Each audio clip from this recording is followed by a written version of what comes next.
Hello, welcome to another discussion on personality sculpture. Outside it's beautifully sunny with blue skies and ice in the shady patches. Very, very cold, but very, very beautiful.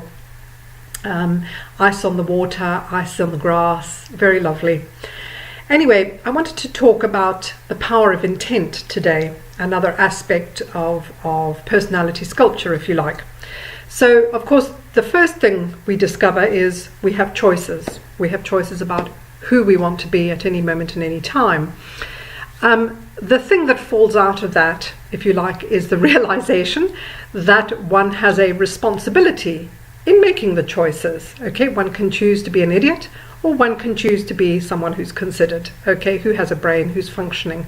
Okay, so that becomes the next thing. But what happens, what falls out of that when one realizes that one has a responsibility, if you like, for who one is? If one likes being a misery, fair enough, carry on. If one prefers being happy, then one has a responsibility to create that scenario. And then the third thing is understanding the power that comes with intent. Okay, so when one, if you like, experiences something, there may be an instinctive reaction, a knee-jerk reaction. I'm going to get that bugger back, or I'll teach them a bloody lesson, or something like that, or that's never going to happen to me again. I'll make damn sure. Those kinds of things, or which is kind of a defensive strategy, and it's reactive. It's non-thinking. There's no particular power in that. It's about closing one's world down, because the more one shuts doors to all the rooms that we have in the house that we occupy, there's less and less space for us to go. It's not an expansive strategy. But if one understands that the action one takes as the result of an experience, that action, we can call it a reaction if we like, or we can call it an action for the positive. If it's a reaction, chances are it's going to be negative, and there'll be negative consequences. So hence a fight spirals out of control as people go tit for tat. Okay, but if one decides that actually one wants a bit of time to reflect upon what just happened, why did I do this? Why did that person do that?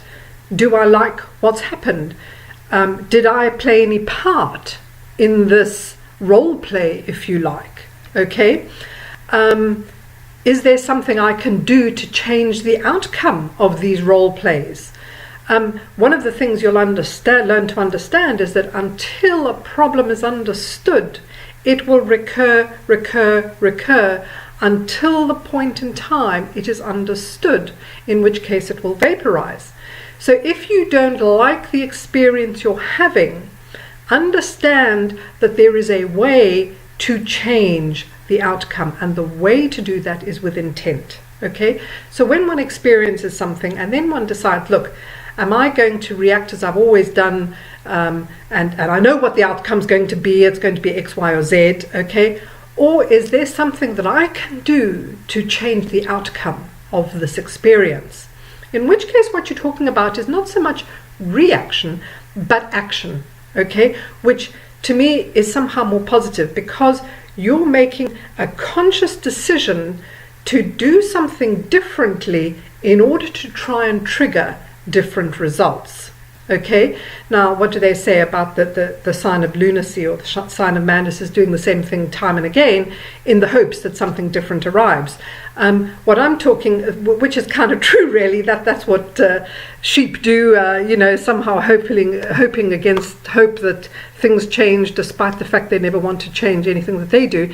But if you recognize that you can take responsibility for your state of being, then that should enable you to understand that you can then choose whether you're going to react. Okay, whether I'm going to do I want to react? If that person's just in a bad mood, and they're always in a bad mood and nothing changes their mood, what can I do why should I let that impact me? If they're always bad tempered, that's about them. It's not about me. Why do I even have to worry about it? Why do I even have to exert energy on this? Can't I just extract myself from the situation? Maybe that's what my action will become. Extract myself from the situation so I don't have to deal with this constantly bad-tempered or morose person. Okay? Now, that could be an action, all right? An alternative sort of action is to say, okay, well, there are really good points to this person. I don't want to throw them out of my life. Maybe what I can look to do is build bridges. How can I build bridges? Okay? And so that becomes the point of your action. And if you act with positive intent, I can assure you that the reaction that comes from that will be positive. Now, because we're so used to acting with negative intent in a defensive way, generally we know what's coming from our defensive actions, if you like. In my experience, when I act with positive intent, I generally do not know what is going to happen, the impact it has on the other person. Invariably, what I find is that it has an incredibly positive impact on the other person, and they have a chance to reflect upon who they are, and they change things, and I no longer have to address whatever it is that they were doing that was perhaps hurting me. They have a chance to review things in a different way and free themselves, okay? And so it really doesn't matter what the results will be if I act with positive intent, because positive results are positive results. I mean, how do you get better than that, okay? But one of the things you can also learn, so if you ask the question, what is positive intent and how do you define negative intent? I will say to you that is your deal with your God. Okay, what is entirely acceptable to you might be completely unacceptable to me. Those are our issues, our questions to work through. Okay, but what I can say is that if you find you get a negative reaction from what you thought was a positive intent, then the next thing to do is to question the intent, question the perception you have of the intent. Invariably, if you're out to save someone, you'll get bitten, and although you think you were doing something positive by trying to save someone, perhaps you need to rethink what saving actually means. And one of the things that comes to my mind is, who am I to say that that person is in a worse space than me? Don't they have a right to be? Don't they have a right to experience what they're experiencing? Okay, and I will make some caveats about that a little later, but generally, if someone wants to be a drug addict, they're entitled. Okay, if someone wants to go and be a soldier and learn what it is to murder, they're entitled. Okay, now of course we know mostly that soldiers come back with post-traumatic stress disorder, so perhaps there's a clue in there that going off to murder people is not such a good idea. Okay, now I know I've never experimented with drugs. I have absolutely no fascination with drugs, and so really whether someone's a drug addict or not is of no consequence to me. But what I know for sure is I don't really want to have their experiences.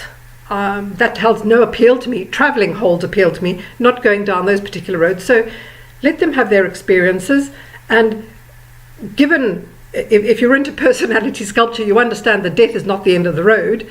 What is wrong with death? Okay, if that's where they're going to be fine. They're always fine. Okay, they're having an experience.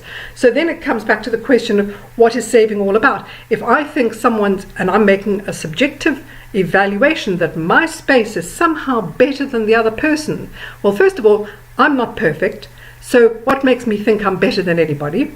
Secondly, by thinking that they're in a worse situation than me shows absolutely no respect for their deal with their God. Okay, so that makes me incredibly arrogant. Okay, and the fact that I'm imperfect, how dare I think that I have the solution for that person?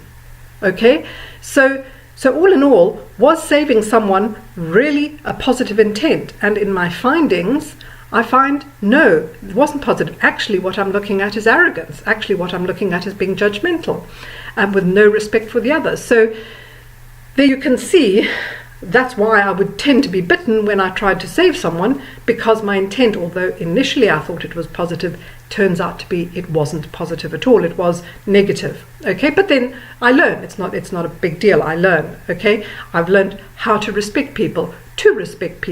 I'm learning about how my arrogance causes me troubles, because they're the ones, I'm the one who gets bitten. So, if I could learn, okay, being arrogant is not such a good idea, I've learned something. Okay, so that's the thing you can take away with intent. Firstly, that you get great power out of operating with intent, with a positive outcome in mind. Okay, the fact that one can learn what is positive and negative intent from the experiences, the results that one gets from the actions. Okay, and once one understands what motives are positive, one can keep doing that to keep creating and bringing great things into one's life, and that's where the power is. Anyway, I hope you all have a good day. I hope you found it interesting. Bye for now.